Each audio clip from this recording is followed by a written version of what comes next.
Voilà une vidéo sur le codage des listes en Python. C'est pas une vidéo sur comment ajouter un élément, comment accéder à un élément d'une liste, tout ça, je suppose que c'est connu. Et pour regarder cette vidéo, il faut déjà avoir fait quelques manipulations sur les boucles de parcours, d'accès, de changement de valeur, pas forcément des choses compliquées, mais savoir manipuler les listes. Alors, il faut aussi avoir des informations, enfin des connaissances sur les variables, les identifiants de variables en Python. Il y a une autre vidéo que j'ai faite là-dessus. Alors une liste, quand on déclare une liste par exemple A0 jusqu'à AN avec n plus 1 éléments, L c'est l'identifiant d'un bloc, donc en mémoire qui va contenir deux choses. Ce que j'ai appelé élément c'est aussi un identifiant, et adresse et taille c'est le nombre d'éléments dans la liste. Il y a ici n plus 1, la taille effective de la liste. Et donc élément, ça va donner l'identifiant de blocs mémoire, d'un certain nombre de blocs mémoire, donc au moins n plus 1, là il y a n plus 1 éléments dans la liste, mais il y en a en général, pas toujours, mais en général un peu plus, qui sont l'identifiant des variables des valeurs qui sont dans la liste. D'abord l'identifiant de A0, de A1 jusqu'à n, et après là c'est des cases qui ne sont pas pour l'instant utilisées. Alors ce qui est important, c'est que en mémoire, c'est des cases qui sont en mémoire qui sont contiguës, qui sont les unes à côté des autres. Donc ceux qui font un peu de C et de l'arithmétique des pointeurs voient tout de suite pourquoi. C'est que si je veux accéder au IM élément de la liste, j'ai l'adresse du premier élément, je fais I fois la taille d'un identifiant en bloc mémoire, et j'ai directement accès au IM, à l'adresse du IM élément, donc au IM élément, sans avoir à parcourir toute la liste. Donc si je ne mettais pas des identifiants mais des éléments, ça irait pas parce qu'ils n'ont pas tous la même taille, comme en Python là on ne type pas, et donc j'aurais pas l'accès rapide, et puis imaginons là j'ai un élément petit, après je mets un gros, il faut tout redécaler, c'est compliqué. Donc pour que ça marche bien, que ce soit efficace, là on a la liste des identifiants des contenus de la liste. Ce qu'on va plutôt noter par exemple, si j'ai la liste 1, 2, 1, 4, plutôt que mettre des flèches partout, encore une fois quand c'est des valeurs qui sont non mutables, on va juste mettre la valeur et pas l'identifiant vers une case sur la valeur. Donc on le notera de façon simplifiée comme ça, même si de façon sous-jacente, là, c'est l'identifiant d'une case qui contient 1, et là il y a le même identifiant d'ailleurs, etc. Alors prenons un petit exemple pour illustrer ça. On a une liste L qui contient 1 et 2, une liste K qui contient 3, puis la liste L, c'est-à-dire 1, 2, et qu'est-ce que je fais à la fin de L? Je rajoute K, et qui lui-même contient L. Donc ça fait un truc un peu une boucle là, si on ne voit pas ce qui se passe en mémoire, on peut se demander ce qui se passe. Et après je vais essayer de modifier un élément. Et quand on affiche. Alors ça c'est tout à fait admissible en Python, ça marche. Et si je l'affiche, ça affiche ça. Alors je vais expliquer ce qui se passe, comme ça on va bien voir. L égale 1, 2. Donc j'ai une liste L avec deux éléments 1 et 2. K égale 3L. K, 3, et après, comme c'est L, c'est l'identifiant de la liste. Et on a cette configuration-là avant d'ajouter K à la fin de L. Qu'est-ce qui se passe quand j'ajoute K à la fin de L? Ça rajoute une case avec l'identifiant de la liste K. Et donc on a un circuit comme ça avec les identifiants. Et quand je fais L de 2, de 1, de 0 égale 0, je prends L, L de 2, L de 0, L de 1, L de 2, c'est cette case-là. L de 2, de 0, c'est cette case-là. L de 2, de 1, c'est cette case-là. L de 2, de 1, de 0, c'est cette case-là. Et donc ça va changer. L de 2, de 1, de 0, ça correspond bien à cette case-là. Et ça va changer cette case-là en 0. Et donc Python va afficher 0, 2, 3, il met des petits points, parce qu'il voit que c'est une boucle, il ne peut pas réafficher à l'intérieur, sinon ça ne s'arrêterait jamais. Donc il le détecte et il l'affiche comme ça. Qu'est-ce qui se passe quand on utilise l'opérateur étoile? Si je prends une liste et que je fais étoile n, donc par exemple avec A, mais je peux mettre n'importe quoi pour A, ça va créer en mémoire, ça va ajouter l'identifiant de A, l'identifiant qui est classé ici, n fois dans les cases. C'est-à-dire que si je prends la liste là, A fois n, et avoir l'identifiant de A, l'identifiant de A, l'identifiant de A, l'identifiant de A, etc. Et donc c'est bien ça, j'ai pour toutes les cases, alors là j'ai aussi un peu simplifié, évidemment, mais pas la taille, etc. Et pour la liste L, j'ai les identifiants de toutes les cases contiennent le même identifiant. Donc si je change la première case ici, L de 0, 0 en 0, je change pour toute la liste comme ça. Par contre, si je prends une liste L et que je rajoute à chaque fois à la fin la liste 1, 2, chaque fois que je fais un ajout à la fin de 1, 2, c'est une nouvelle liste 1, 2 qui est créée, qui est rajoutée à la fin. Et donc on a ce phénomène-là. J'ai un 2, puis je rajoute un 2, puis je rajoute un 2.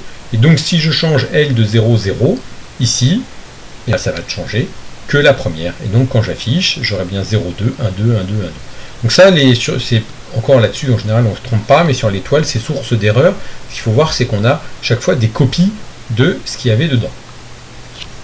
Maintenant, revenons un petit peu dans la liste avec cette histoire de cases qui sont vides. Alors pourquoi il y a des cases qui sont vides? Parce que, comme j'ai expliqué, il faut absolument que les blocs mémoire soient contigus pour avoir un accès rapide. Et le problème, c'est que si je m'arrête ici et que je veux rajouter une valeur, eh bien, si elle est libre en mémoire, bon, bah, je peux la rajouter ensuite, mais si c'est de l'adresse mémoire qui est pris pour autre chose, je ne peux pas l'écraser, c'est important. Et donc je vais être obligé de recopier tout ça ailleurs où il y a plus de place. Et donc ça prend du temps. Donc à partir du moment où on ajoute des éléments, et on verra aussi à partir du moment où on enlève des éléments, il y a un mécanisme qui se met en place et qui dit, bah, si on en rajoute un, probablement qu'on va en rajouter d'autres après, et donc on prévoit l'ajout d'éventuels éléments pour ne pas avoir à recopier tout ailleurs. Évidemment, au bout d'un moment, si c'est saturé, il peut y avoir des sauts de temps, puis faire des sauts dans les calculs, on est obligé de réallouer. Et ça se fait avec une approche, si on regarde dans CPython. Alors je vous avouerai, je ne sais pas si c'est dans l'aspect Python ou si c'est juste CPython qui fait comme ça et comment c'est précisé, mais quand on prend les interpréteurs classiques de Python, on a une formule comme ça. Alors il ne s'agit pas de la retenir, mais il faut voir, c'est quand il n'y a plus assez de place, il y a un moment je veux rajouter quelque chose dans ma liste et il n'y a pas assez de place dedans, il n'y a plus de case vide, et ben je vais allouer plus de mémoire quand je dépasse en me disant bah j'en aurai peut-être besoin plus tard. Et en gros, ce qu'on rajoute, c'est un huitième en plus éventuellement un petit peu une constante qui dépend de la taille de la liste, mais c'est pas très important. Ce qu'il faut savoir, c'est qu'il y a des paliers, et quand on y arrive, on va toujours rajouter un peu plus. Si on applique cette formule, on va avoir des tailles qui sont possibles pour les listes. Et ça peut s'expérimenter. Donc là, j'ai une liste vide, B. Alors, getSizeOf, c'est une méthode qui permet de connaître la taille mémoire de l'objet, au total utilisé. Donc B, là, je prends la taille de la liste vide. C'est ce qui code les blocs du début qui vont coder la taille et les références de la liste des éléments. Donc là, voilà, c'est la taille de la liste vide. Et je prends res, qui est une liste vide. Et qu'est-ce que je fais pour i 0 à 99 je vais ajouter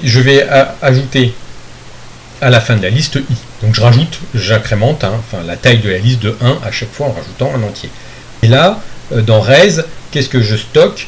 Je vais stocker la taille de la liste. Alors j'enlève le b qui est la constante au début pour coder les blocs du début et je divise par 8. Je divise par 8 parce que les blocs d'identifiant ont une taille 8. Donc ça me permet d'avoir la taille des blocs. Donc ça, en fait, c'est la liste de toute la taille utilisée par la liste. C'est-à-dire, si je remonte, c'est voilà, la taille ici. Combien il y a de blocs? Ce n'est pas le nombre n plus 1, c'est le nombre total de carrés qui sont utilisés. Et on peut voir, on rajoute, on a 0, 4, 4, 4, 4, puis à un moment, là, à 4, il n'y aura plus de place, ça va passer à 8, puis à 16, puis à 25, etc. Donc on voit les tailles qui augmentent par palier. Alors, ça permet de nous faire une petite expérience sur ajouter un élément dans une liste, ajouter une liste à une autre de deux façons. Donc je pars de la liste vide et je prends une liste K. Alors pour que ce soit significatif, il faut qu'elle soit assez longue. Donc là, elle est très longue.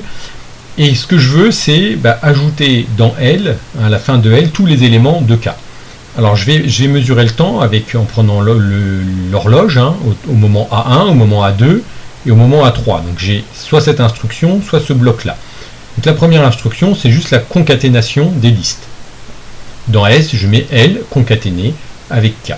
Et l'autre, c'est j'ai une liste vide et pour tout élément de K, je fais défiler la K, je rajoute à la fin de T l'élément de K.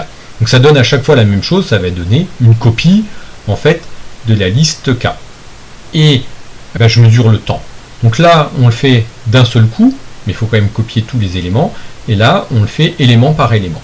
Et si on mesure le temps, ce qu'on peut voir, donc A2-1, c'est le temps de faire ça, et A3-A2, c'est le temps de faire ce bloc.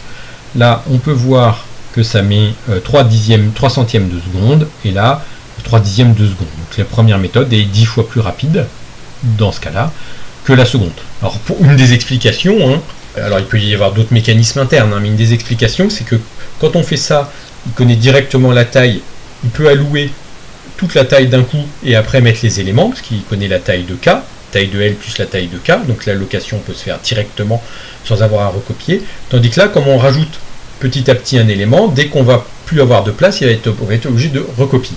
Donc c'est une illustration, il y a d'autres choses en interne, mais c'est une illustration du mécanisme. Alors regardons maintenant la même chose, là c'est toujours le même dessin, mais ce qui se passe quand on enlève des éléments. Parce que quand on rajoute des éléments, si on n'a pas assez, des fois il faut ragrandir la liste, mais si on supprime des éléments, si on laisse du vide tout le temps, si on a une liste qui est devenue très grande et puis qui rétrécit, après en mémoire ça va continuer à prendre de la place, parce que la place mémoire utilisée c'est ça, alors que la place utile c'est celle-là. Donc quand la liste va devenir trop petite, on va aussi couper dans la liste. La fonction est la même, c'est toujours la même taille, sauf qu'elle est déclenchée, quand on grandit c'est déclenché quand il n'y a plus de place, là c'est déclenché quand on arrive à une taille inférieure à la moitié de la taille effective. S'il y a moins de la moitié de cases utiles dans la liste, on va enlever et libérer de la mémoire en fin de liste. Ça peut se mesurer pareil. Donc là, j'ai une liste de 20 éléments, L. Res, c'est toujours pareil, c'est pour me stocker des choses. Et qu'est-ce que je fais? À chaque fois, j'enlève un élément de la liste, à chaque étape. Et je vais regarder, là, la fonction, elle retourne un couple. Le premier couple, c'est la longueur de la liste, c'est-à-dire le nombre d'éléments utiles, utilisés. Classiquement, je supprime. Donc ça, L, ça va décroître, 20, 19, 18, etc. Et là, c'est la taille, c'est la même fonction que tout à l'heure, c'est le nombre de blocs utilisés par la liste en mémoire. Et donc on voit, 20, on a déclaré une liste de 20, donc il prend 20, il met 20, on supprime un élément, c'est toujours plus que la moitié des cases qui restent, donc il ne les supprime pas. Donc là on reste à 20, on resupprime un élément, ça reste à 18, 17, etc. Donc tant qu'il y en a plus que la moitié de 20, c'est-à-dire de 10, on voit la taille reste à 20. 20, 20, 20, 20, 20, 10 ça va, et dès qu'on va passer en dessous à 9, 9 c'est la moitié, c'est plus petit que la moitié de 20, et donc il renclenche ce calcul-là, et on tombe sur une taille de 16. Et puis ça va décroître, 8 c'est encore la moitié, 7 c'est strictement inférieur à la moitié de 16, donc ça a redéclenché, on est à 10. Là pareil jusqu'à 5, ça va, puis quand on repasse à 4, ça redéclenche, etc. Donc on voit qu'il y a des mécanismes de seuil, de déclenchement sur la taille des listes codées. Terminons par une petite remarque sur la suppression d'un élément. On prend deux listes L et K qui sont très longues. Là je supprime un élément au début, le deuxième élément, et là avec K je supprime le pop qui supprime le dernier élément de la liste. Et on va mesurer le temps que ça fait pour enlever cet élément. Alors, et ce qu'on peut voir, c'est que enlever en début de liste, ça prend là à peu près 1 centième de seconde, un petit peu moins. Évidemment, ça dépend de la machine. Et là, ça prend 5, 10-6 secondes. Donc c'est beaucoup, beaucoup plus rapide.